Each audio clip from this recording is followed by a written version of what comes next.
Welcome to the Financial Coaches Podcast, where we talk about how to build your practice from startup to scale up while being the kind of coach your clients crave. Finally, a podcast for financial coaches. Here are your hosts, Maria Casillas and Cody Sizemore. Hello, and welcome back to the Financial Coaches Podcast. My name is Cody Sizemore, and I am joined here by my lovely co-host, Maria Casillas, as well as a very special guest, which we will get to in just a second, because I definitely want to make sure that we introduce him and that he tells us all about him and that we have a really good conversation. But I first want to do just a couple things. First and foremost, I just want to say, hey, if you are the person who's checking out this podcast for the very first time, we really appreciate you. I don't know how you found us, but we're really glad that you did. If you are someone who listens to every episode, we want to say thank you to you as well. You are definitely one of our every weekers, and we really, really appreciate you guys. You guys are the ones who keep the show going, so thank you for that. We love doing this, but we wouldn't be doing this if it wasn't for people like you, because if we're just talking to walls, what's the point? So thanks for listening.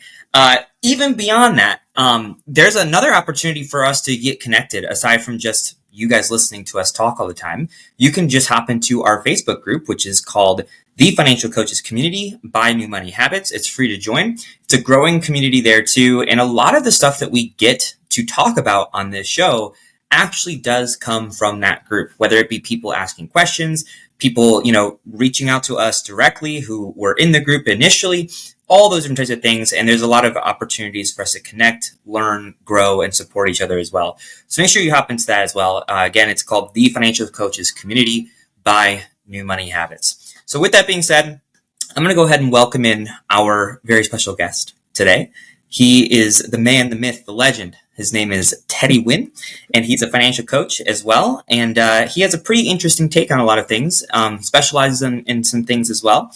But I'll just let Teddy take it away and, have him tell us a little bit more about himself. So Teddy, welcome in, man. Happy to have you. Why don't you tell us, as well as the listeners, who you are, how you got into this, and what you do, man?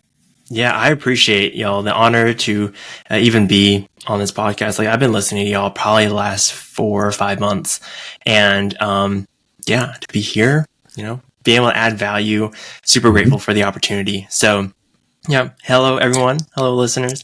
My name is Teddy, and so I've been a financial coach for the last 2 years, and I got into financial coaching as a bridge between what I do as a social worker and just my passion for personal finances. So the approach I have towards financial coaching is very behaviors and environment oriented, how, our past, how our relationships affect how we view money and all of that stuff. A lot of introspective perspectives when it comes to creating a plan, a vision for the future. I try not to get super technical with budgeting and all that stuff with clients. A lot of it is just conversational and dream casting, but yeah, the biggest part, especially recently, that I've been getting into in my financial coaching practice is getting the rhythm of content and speaking and communicating, like messaging in a way that reaches people. And in the same way that, the mentors and the people I look up to reached me for personal finance, I just want to be able to make that same impact. But yeah, that's just a little overview of where I'm at. Yeah. Well, we appreciate you, man. One thing that I found kind of interesting that you said is that you don't really get very into the nitty gritty with like the numbers and the budgeting and stuff like that, which I'm sure that there's a lot of people listening right here, right now, who are like, well, that's all I really know how to do. And I'm trying to figure out what else I can do to not just do that kind of thing, So I found that really interesting. And I think that, as this conversation develops, that I'm sure we're going to get into some stuff in that. But you've also said that you were kind of getting into some new content too. So you're speaking my language right now, anyone who's listening to this show knows that I'm a big, content kind of guy. I like the social media stuff like that. So tell us a little bit more about like what you've been doing in those regards. Yeah, so I've been learning a lot about not just production and like scripting of content, but just storytelling and how to impact people, not just give them education and information, but give them some level of transformation or some level of like a catalyst to actually invoke that change. And very similarly with what I do in the coaching aspect, a lot of people know they need to budget or know they need to be more oriented with their finance, but that's like the process, right? Like that's not the outcome or the barrier that is actually keeping them from that outcome. And so trying to understand what is that story, that way to impact them, to understand the value of the process. And I'm sure y'all can agree that we're not selling budgeting. We're not selling, money management. We're selling this future where you can live without the stress of debt, or you can have a good relationship with your spouse, or you can have the confidence, right? And then when it comes to developing content for that, understanding like what hooks people, like I've made a bunch of videos where I'm just like, here are 3 tips about budgeting. And then those engagements is like 50 views on TikTok or like 100 views. And if you know TikTok, you're given views pretty generously. But then I see the posts that do well, and it's like story time. Like I made this $10,000 mistake with car buying, and I hope y'all don't make the same thing. And it catches that attention and connects to the person, to the problem, and not just here's information to throw at you. So I've been really getting into that. And in terms of like developing what all that includes, I went to some public speaking like development stuff, and the 4 components we learned to include in all of our content is having a level of hope in the outcome, humor, storytelling, and then just a plan, whether it's 1-step call to action or a 5-step plan, whatever it is, but just giving that clarity. So yeah, just a little bit about the content. Yeah, absolutely. And that's one thing that I've learned too, is that the storytelling is definitely where it's at. Because I'll do the same thing, like I'll say like, hey, like anyone interested in learning how to budget, or like whatever it might be, and no one cares. Like people don't want that. They don't really like that word either. What really captures people is just stories, like that's why TV is such a popular thing, movies, and that's why you see these big content creators, whether it be video based, whether it be text based, whatever, podcasts, whatever it might be. A lot of it is, the ones who do well are the ones who talk about stories, and they give the value through the story versus just trying to give a boilerplate kind of value thing. But that's kind of and Maria, I'm kind of curious on your thoughts on this too, because I want to get you into this conversation as well. But that's kind of intimidating for a lot of people, getting in front of that camera and telling a story that may or may not have value. Even just getting in front of the camera in general is pretty intimidating for a lot of people. So that's what I want to say. I mean, Maria, do you have anything to add? Yeah, of course. And I'm sorry for my lack of involvement right now. I'm just trying to keep things quiet because we're in a zone right now and lots of planes are going overhead. So one of the things that I love about storytelling is it's relatable. And I think that's why so many people, they gravitate towards that, because they want to be able to relate. And Teddy, you mentioned something about, relationship with money. And I think that's part of this whole thing. Like why is the whole idea about budgeting, it just seems so cold and unrelatable. But when we can talk about how we relate to money, what it actually represents and what it means to us, then people are really interested in that. And so I think that that's probably why we see that connection with storytelling. So I am curious, Teddy, when you said you did social work, I'm going to go somewhere with this. What specifically did you do, and do you still do it? Yeah. So my social work career started, actually, I was a nursing student before I went to social work, hospital, all that stuff, thinking that was the kind of work I wanted to do. I loved medicine. I loved the science of it all, but the work of nursing wasn't quite me. Okay. And the transition into social work, I actually worked at a psych hospital. So inpatient psych, intense stuff. Mm-hmm. I have like these 6'5", patients yelling at me, and I got these like 4 or 5-year-old kids yelling at me too. But that was my introduction to mental health in a professional sense. And I worked homeless service management, like case management, writing applications for grants to get them housing, things like that. And then ultimately ended up in child welfare. So I worked with CPS out here in Texas, Child Protective Services, on the legal side of after kids are removed from an abusive or neglected situation. I work with the foster homes. I work with the kids and their service providers, and then also the parents, try to get them rehabilitated. And I was doing that for about 18 months or so when I made a transition into the same field of child welfare, but focusing on the teenagers and what that aging out process looks like, or just going into adulthood, getting their life skills like transportation, housing, financial literacy, career planning, all that stuff. And a big focus being on avoiding homelessness as an 18-year-old, but also just empowering the teenagers for hope that they can actually make something of themselves. So that's what I've been doing for the last about a year now. I guess it's coming up on a year.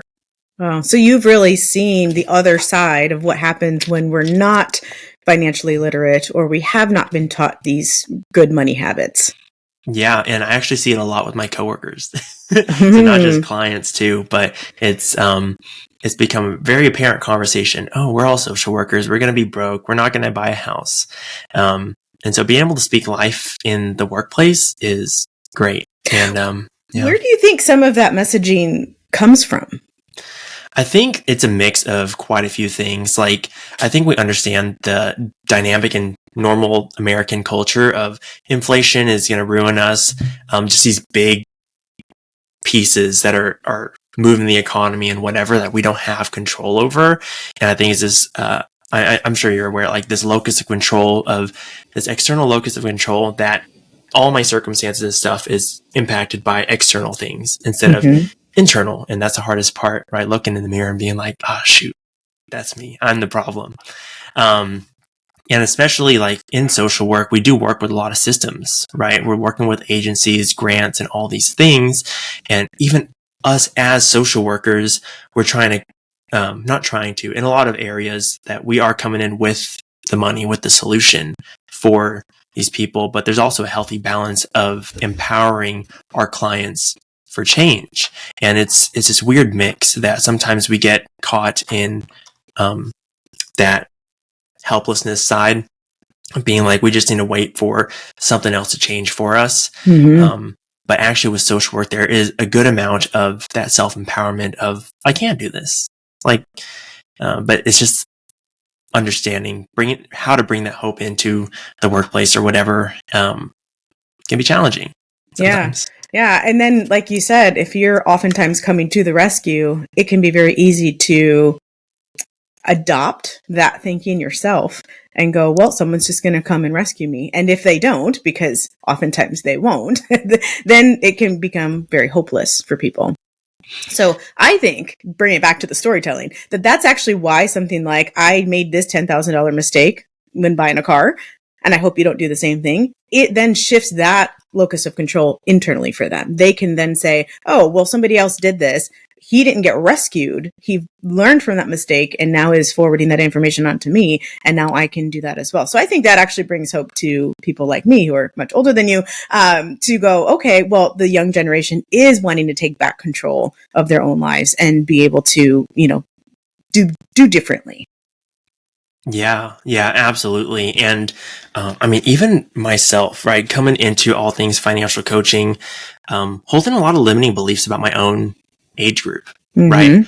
Of like, oh, they're coming out of college. And I mean, the overall consensus with this college money mentality is, I mean, y'all know it, like student loans. I'm going to keep these student loans around. I'm just going to work a job, climb up the ladder, and that's my life. Right? Like entrepreneurship isn't really pushed in a college setting. I mean, there are, business degrees and all that stuff, but at least the space that I'm in with social work, nursing, helping professions, it's very much, here's the system that you're plugged into. Yep. Right. And you just work within that system instead of breaking out of it, which is one of like the most empowering things I've ever done.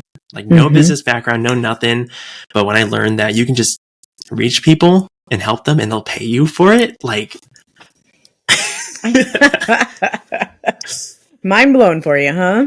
Yeah. I don't know if you know this about me, but I actually used to do substance abuse counseling. That was what I got my master's degree in that, and I went and did it. But while I was going through the process of all of that, Teddy, they kept saying, "Are you sure you want to do that?" I'm like, "That's a really tough space to be in." And I'm like, "Well, what's so tough about it?" "Well, the clientele, it's a really tough clientele. You're going to burn out really quickly." When I'll tell you, I ended up, quote unquote, burning out within about 5 or 6 years, but it had nothing to do with the clientele. It was all of the bureaucracy that just drove me insane, and all of the paperwork and the thing, and like being part of that system, like you mentioned. And I was like, this is crazy. I don't really feel like I'm able to help people who need help. And I'm being told who I can serve and who I can't serve. And that is what burnt me out. And so when I was able to, very similar to what you just described, find out that I could help people on my own terms and on their terms, and get paid for it. Oh yeah. Like, and be able to stay home with my children at the same time. Like, that was for me one of those things that said, I'm definitely going to do that. Now, I know that I personally struggled with this, and I know a lot of people who listen do struggle with this as well. So I'm going to shift the conversation just a bit to the idea of accepting money for that service, because that, especially in the financial coaching world, I almost said counseling, sorry, in the financial coaching world, we tend to go, okay, these people don't have money. How am I possibly going to accept money from them in order to help them learn more about money?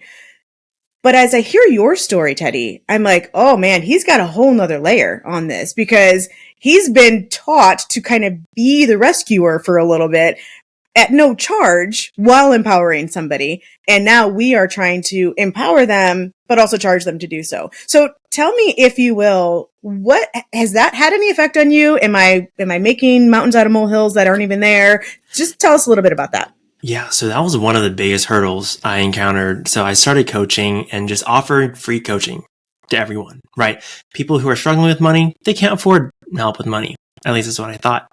I offered free coaching to about 10 or 15 people, and about 100% of them ghosted me.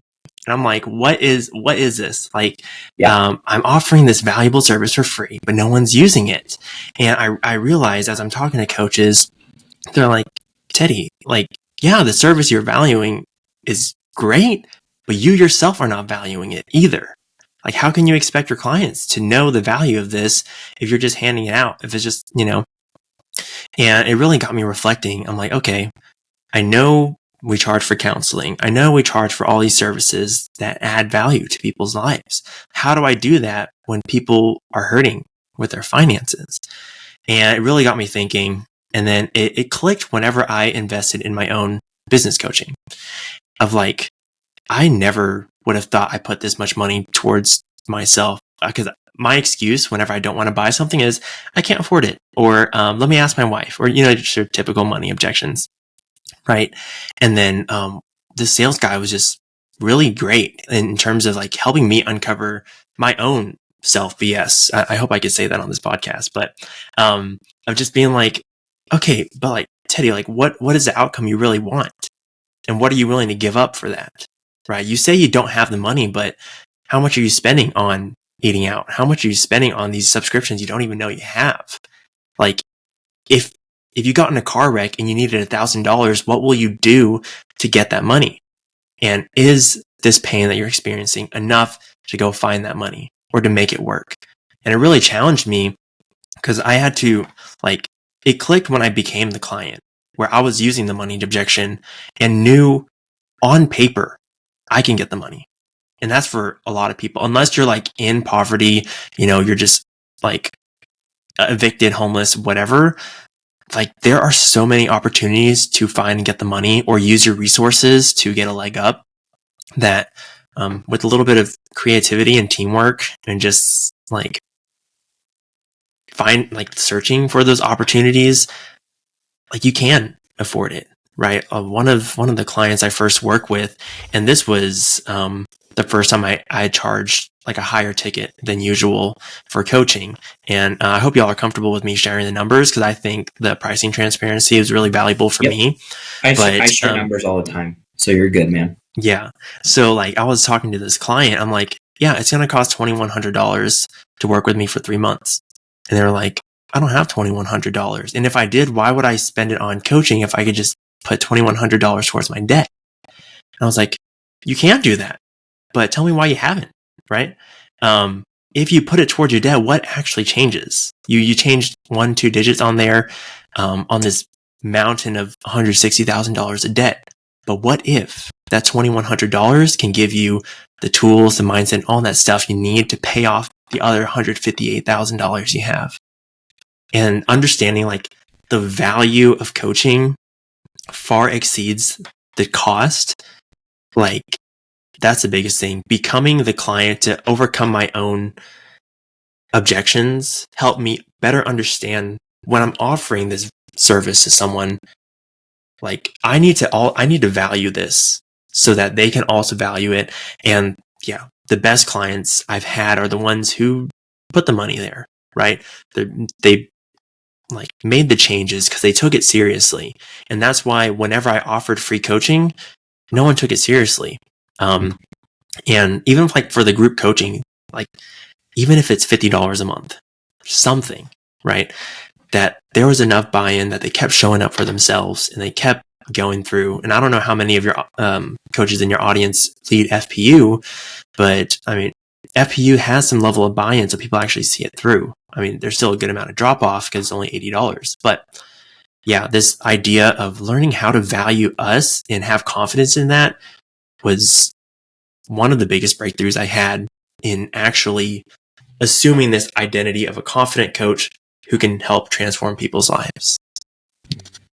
You said it twice. Oh, go ahead. Okay, well, you sure? Yeah, no, you go ahead. You go ahead and finish your thought. Okay. You said it twice. I'm going to say it a third time because before you repeated it, I'm like, oh, I need to make sure I repeat that. And you said, when I became the client, I got it. That is so huge. And we try to tell people all the time, like, you need to make sure that you're investing in yourself. Now, that's another thing that you did say was at first you said, once I invested in the coaching, and then you did turn it around and say myself. And that's ultimately what we're investing in. And it's in ourselves. And we need to recognize that we are worth that. And I find what's so interesting about, so a lot of financial coaches come from the idea of getting out of debt themselves, right? Well, what's one of the things that we have to do to get out of debt? It's pretty much be as cheap as we possibly can. And so that's why we run into all these people who are like, exactly what you said. Why would I spend the money on that when I could be doing this? Or, we're taught to price check and go find the cheapest thing. And so we've got all of these things happening for us. But what's really going on underneath is that getting out of debt is more important to us than some of the other stuff. And so if also growing yourself is more important than some of this other, than being cheap, for example, that's how you can help them see that difference. And I love what you did there. I think the way you described it was brilliant. And you are telling the people what you're worth. You said it free. They said it's not worth anything, and they proved to you. And I'm so glad that you caught onto that so quickly, Teddy. And then you were able to shift and start actually getting what you're worth. Yeah, it sounds like it was quickly, but it was a little over a year actually. But when I started, I didn't charge anyone. I was just flying blind in this whole business thing. And the reason why I didn't earn my first dollar until like a year later is because I never asked for the dollar. That's right. So. And I know a year sounds like a long time, but in the grand scheme of things, it really was a pretty quick turnaround. So good on you. Okay, Cody, you're up. So I have some thoughts, but I actually have a question. Just based off of the last thing you said, Teddy. You said you never earned your first dollar for the first year because you never asked for it. So what I'm kind of curious about is like, what held you back from asking? I mean, you've touched on it a little bit, but like, give me the real reason, not like the surface level reason. Yeah. It's just, I mean, I myself, as much as I was investing into becoming a financial coach and all this stuff, it was always just a certification to me, right? Like, oh, I went through this training and I think I can help someone out. But I was always, I was in a sense like raised in a system where you're relying on an employer to tell you what you're worth, right? Like, here is $30 an hour, the work that you provide, and that's what you're worth.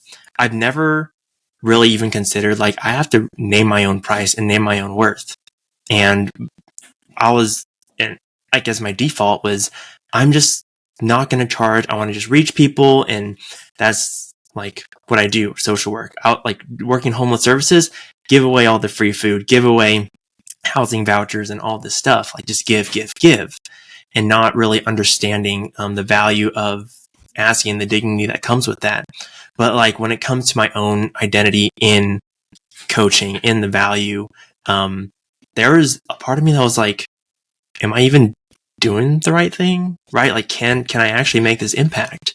Because I don't have the track record of like having financial coaching clients. And so until I see those results, how can I promise results for these new people that I'm asking money for? And that was like the biggest challenge for the longest time. And I was getting like connected with coaches, and they were really challenging me. They're like, yeah, just because you haven't had a financial coaching client or whatever with this transformation, what makes you think you haven't helped someone through any other transformation? Like, Teddy, you've lost, this was before, like, Teddy, you've lost 60 whatever pounds, and that inspired people to lose weight. Or you walk people through addictions, whether it's alcohol, drugs, porn, whatever, and like you made transformation there. Like, what makes you think you can't do it with money? Right? They're all transferable skills. And when they outlined that for me, I was like, dang, you're right. Like, if I have this evidence in my life, right, whether it's personal, professional, that I've actually made changes, well, I didn't really make the changes. I inspired clients or inspired other people to make the changes in their own life.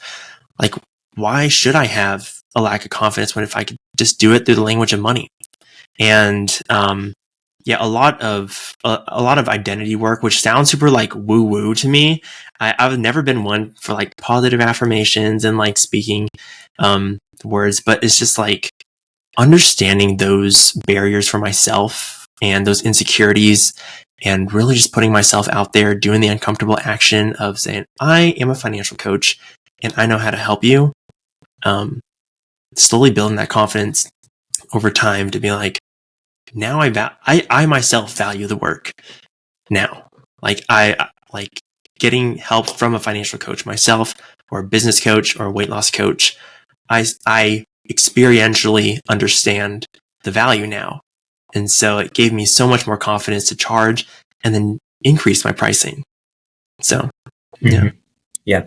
So to me, it sounds like the root of it was this thing we talk about a lot, being just imposter syndrome. You know, those feelings of like, well, I don't know if I can, I don't know if I'll be very good at it. I don't know if I'm worth it. I don't know if, people investing into the coaching itself is going to be worth it for them. All those different types of things, man. And just going back to what you had said before, when, just talking about like, doing coaching for free and people not taking it seriously. And then you even, asking people to invest into like a premium kind of, coaching program, to where I think you said it was like $2,100 for 3 months. It's like $700 a month kind of thing. I just want to say a few things. Number one is that there's a huge difference between people who are poor and people who are broke. There's a huge difference between that, because most of the time people are broke not because they don't have any money or because they don't have access to it. It's because they're not handling it correctly, or they don't know how to, or it's being drained in different areas that maybe it doesn't need to be kind of drained, stuff like that.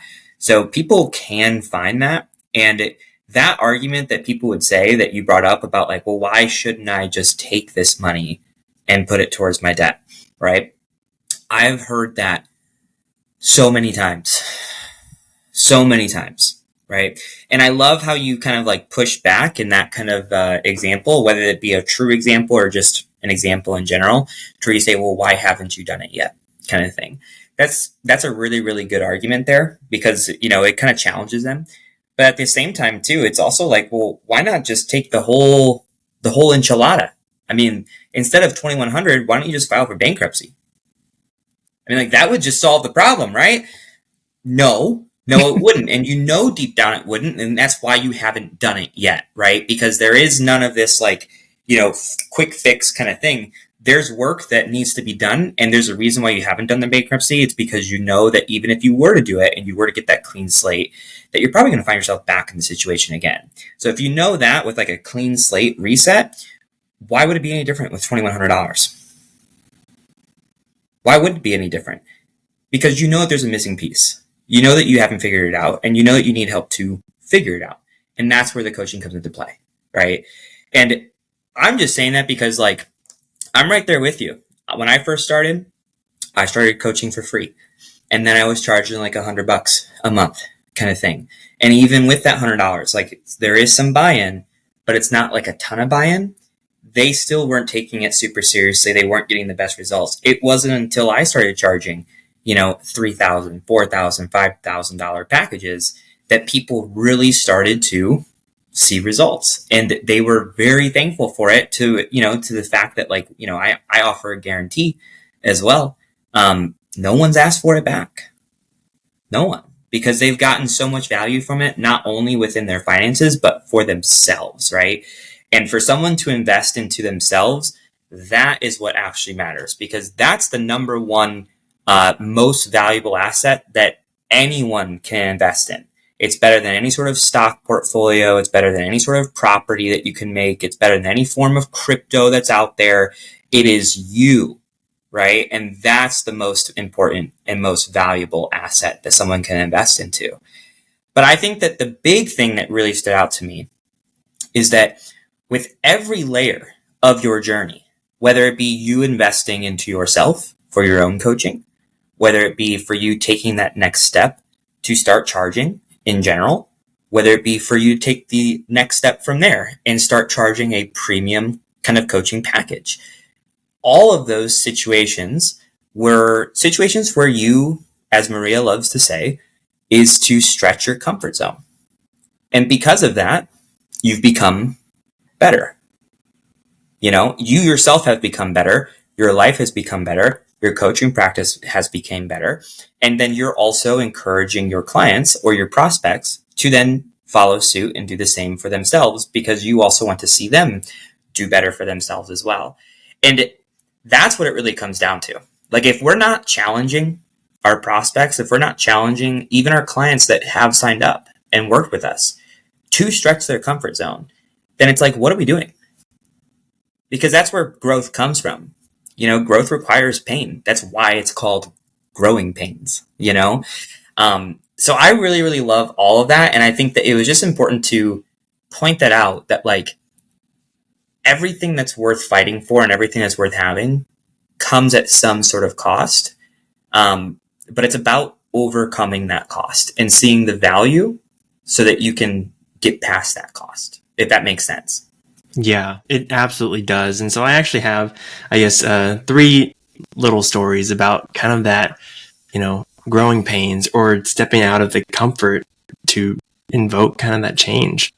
And the first one really being with content. Like, I've always been a mumbler. I don't smile very much. Like, I'm ask sorry, anyone. what did you say?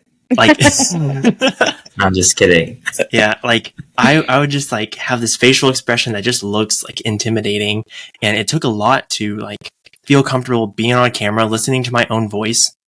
But I knew that I needed to just record the video, the 1-minute video, and then just keep doing that and making it 1% better each time. And then as I do it more, I get more articulate and all this stuff.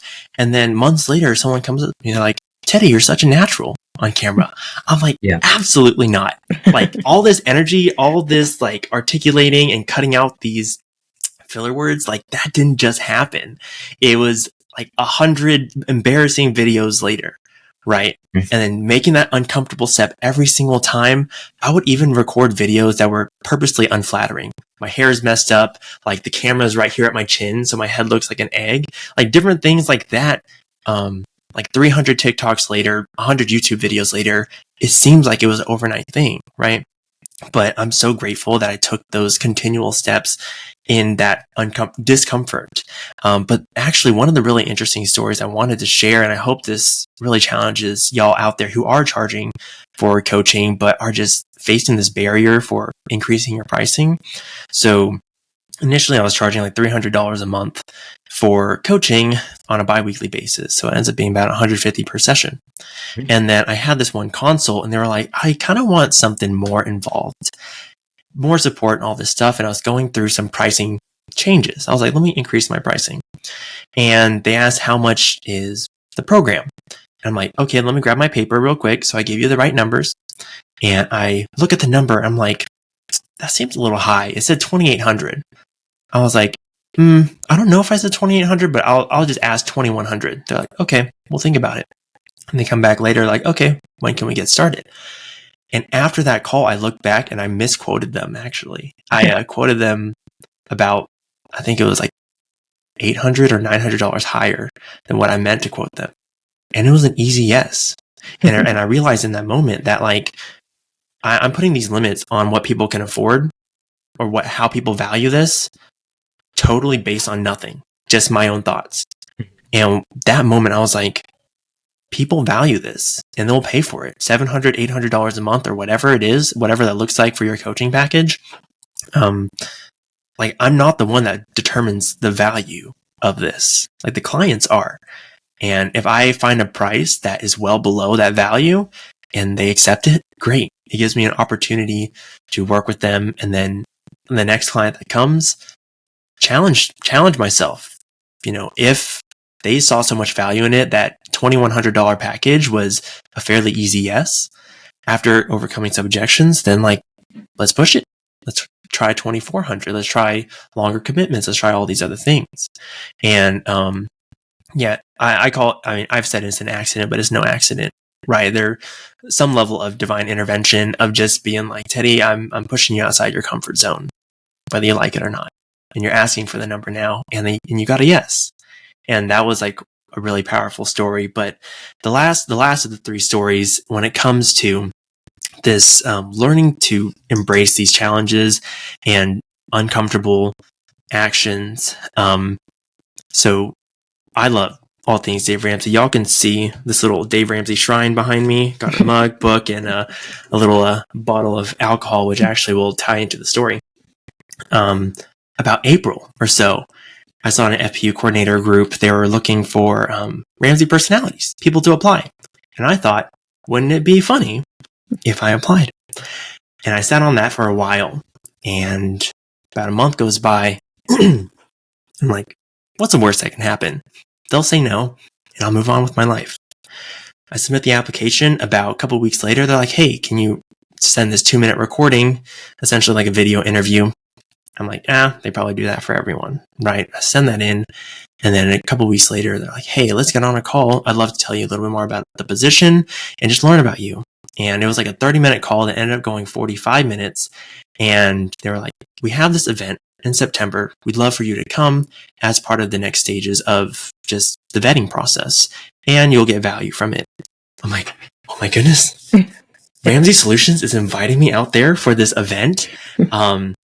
Totally feel unqualified, right? Who is this 24-year-old kid in Texas that just started his coaching practice thinking he could become a Ramsey personality? But I was like, I will drop everything to be there. I'll take off the work. I'll find the money.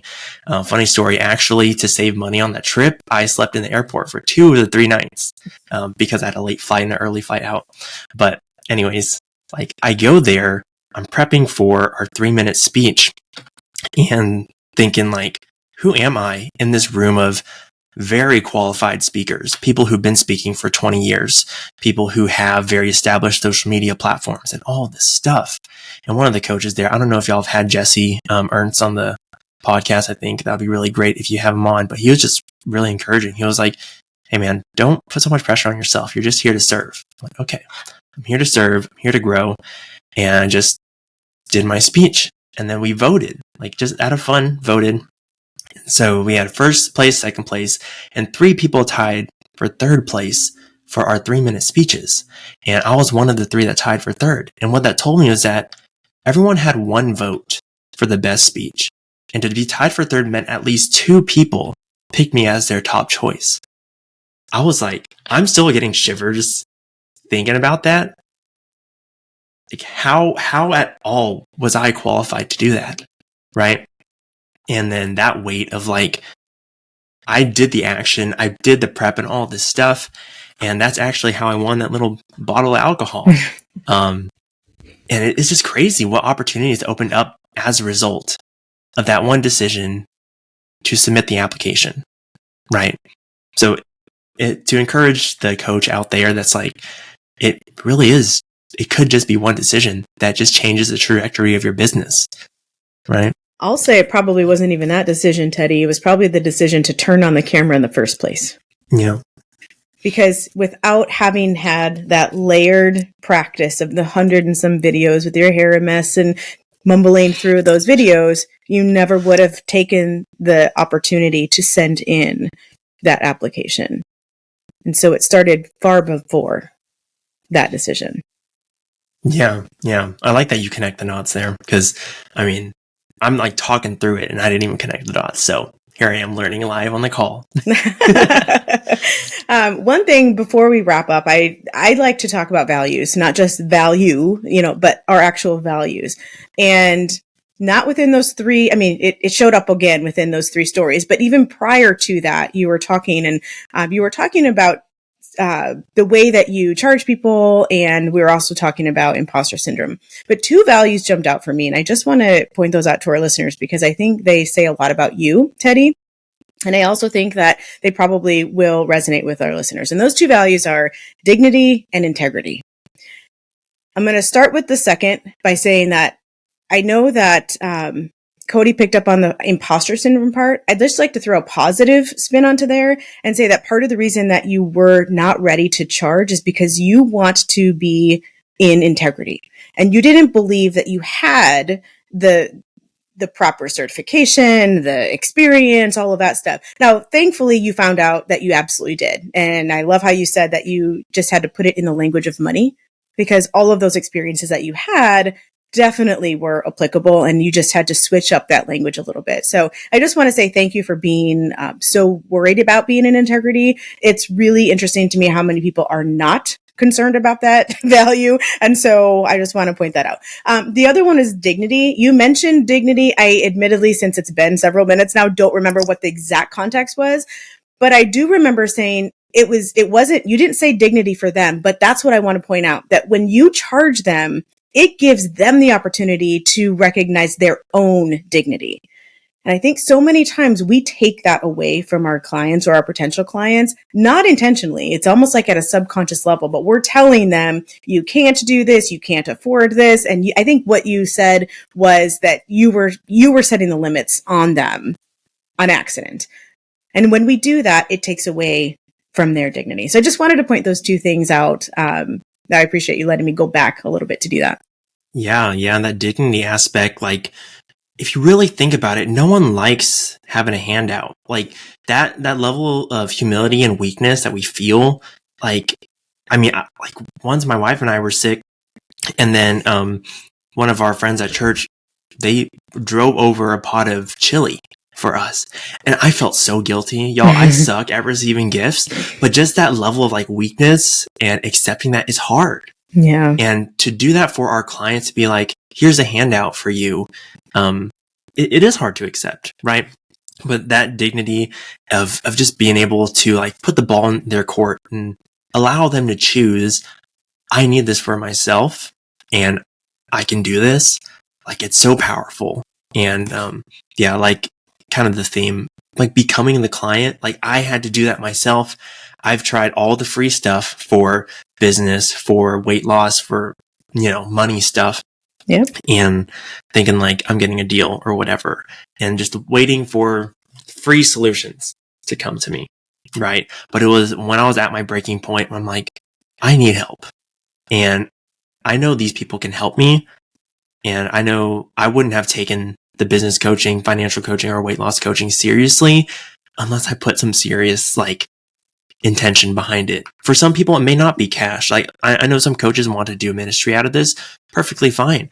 But having some level of buy-in to know that there is an actual sacrifice and actual trade someone is making for these services.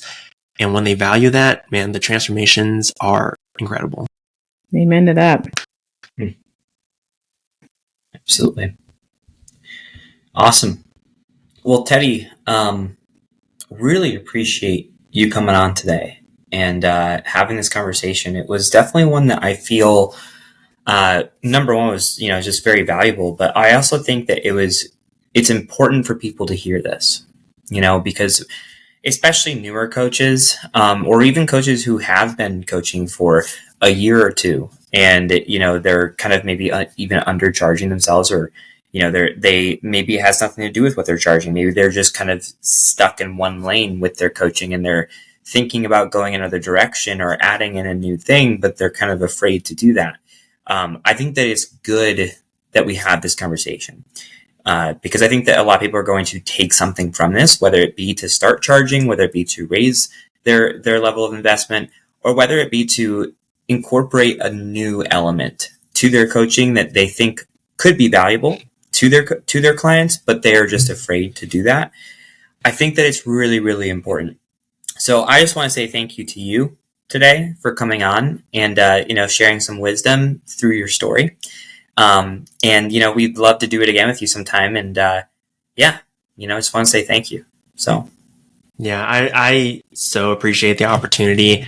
And this was even helpful for me because as all of us business owners do, get in ruts, right? Like in the seasons of, less clients or no clients, I'm like, am I still cut out for this? Like if I was good at coaching, I should just have all the clients flowing in. Right. And the thing that really sticks with me when we're in this, right? Like we're doing the hard work of reaching out, of trying to get speaking gigs or recording the videos and all this stuff. The thing that sticks with me is the work we do matters. It absolutely does matter. And if we stop doing that in the name of insecurity or in the name of I'm tired or my life is hard, my life sucks, then how many people are we leaving unreached that we could impact? Who it only takes one conversation to transform someone's life. And if we are that conversation to just like inspire, bring hope, and we're not doing that, like that creates a level of urgency in me to record the video or to send the DM, audio message, whatever it is to, even just clients on my leads list of like, oh, this lead was from 2 years ago. It probably one day won't hurt if I wait to send them a message or whatever. But yeah, if I can leave one word of encouragement to all the coaches out there listening that, the work you do matters, no matter if you have a financial return on it right away, that the longer you wait to take that scary action, the more people you leave, kind of left to themselves. And so, especially when it comes to content, especially when it comes to reach outs, no one is super comfortable with that. Even our extroverts are uncomfortable with that. But just taking that action, because it's not about us, right? It's not, business is not about us. It's about the clients on the other side and serving them well. So, hope to that point, just to cap it off, we may never see the result of that. We may never see the impact that is created. I know you mentioned we might not see it financially right away, but we may never see it financially ever. We may never even see it, but it doesn't mean that it didn't happen. So keep doing what you're doing. I love how you said that, Teddy. Thank you. Yeah, of course. Alrighty. Well, with that being said, we're going to go ahead and wrap it up for today. Thank you again for Teddy. Teddy, where can people find you if they want to get connected with you, man? Yeah, so actually, for the coaches out there, I have a separate coaching YouTube, like a business side where I'm just documenting my journey. On there, it is LLM business coaching, my business being Lion Lamb Money. So I just document that, like brain dumps and stuff like that for the business side. Very cool. Of this business journey. So a lot of the breakthroughs I kind of shared here, that's on YouTube. I don't have any other social media because it really is an online library for myself to look back and see. I've recorded some videos I kept private just to release in the future of being like, wow, those were the hard days that I made it through. In terms of like just social media stuff, I actually went through a recent change. So it's Money Coach Teddy on Instagram and YouTube for my other content. Same thing with TikTok. But that my actual website is lionlambmoney.com. And pretty self-explanatory how to spell that. But yeah. Awesome. Well, get connected with Teddy if you haven't yet, and pick his brain, whatever you got to do. He's a good guy. So with that being said, thank you guys for listening. We'll catch you on the next one. And thanks for listening to the Financial Coaches Podcast. Take care. Thank you for listening to the Financial Coaches Podcast, brought to you by New Money Habits and Sizemore Financial Coaching. Submit your questions to our hosts by emailing podcast@newmoneyhabits.com. Be sure to subscribe to be notified of future episodes and join our growing group of like-minded coaches on Facebook. And until next time, happy coaching. Music provided by Summer School.